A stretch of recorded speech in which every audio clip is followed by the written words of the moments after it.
Whenever we take a sip of, say, cold drink or some other beverage like tea, coffee, or other things, what happens to us? We get the taste of it. And we sort of like it or don't like it. And accordingly, we will say something about it. Supposing someone has prepared it, they would like to know how's the taste. And it's good to tell them, it's really fabulous, great. They feel good about it. God is talking to us. When He talks to us, what happens to us? There will be a reaction. And God would like to hear that reaction. And how do we respond to God? Thank you, God. This is wonderful. I love this.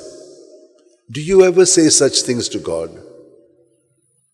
Do you have a relationship with God? Or do you just say nothing? It is good because God is alive and He is with us in a different way. We are embodied spirits, but He is a free spirit and we can relate to the spirits. I know many people in the past have spoken about seeing St. Francis Xavier here. There are many stories I've heard. Is this imagination?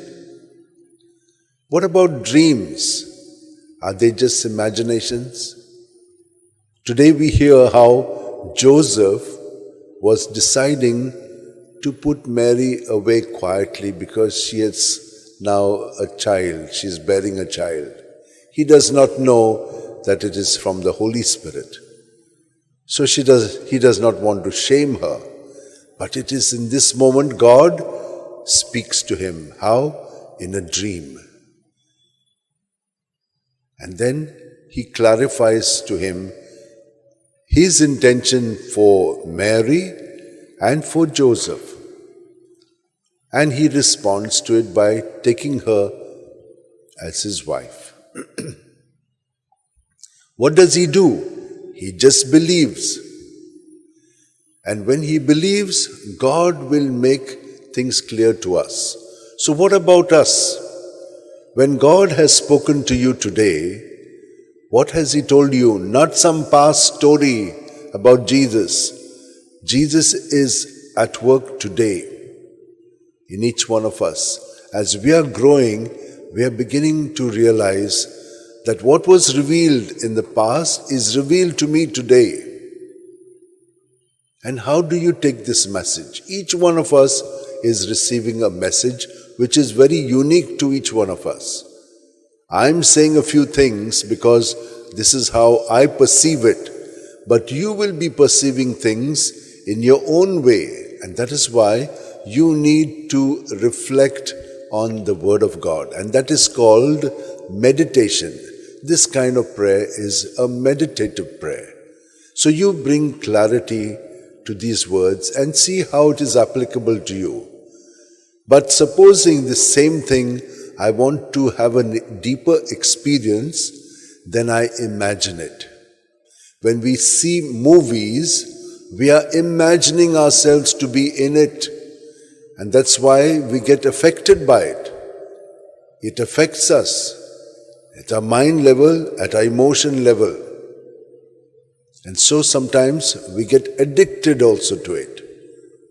And so why do we get addicted? Because now it may be evil that can work through us in some things.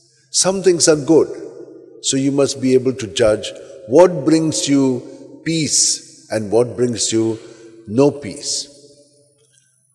Initially it might bring you peace, but after some times it is not giving you peace. Now your life is becoming more and more tumultuous as you see those things.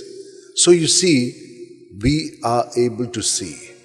God is showing us many things So today, what have you seen? And how do you understand that? I have given you a direction to look at Jesus, who is our life. We are all in Jesus through our baptism. So we are like cells in His body. And so we have to respond to Him in that way. And my prayer early morning at 5 o'clock is always leading people into this, so that from 5 to 5:30 we are getting more and more deeper in God's word for us when He says, remain in me as I remain in you. So if I remain in Him, how must I remain in Him? He must increase, I must decrease.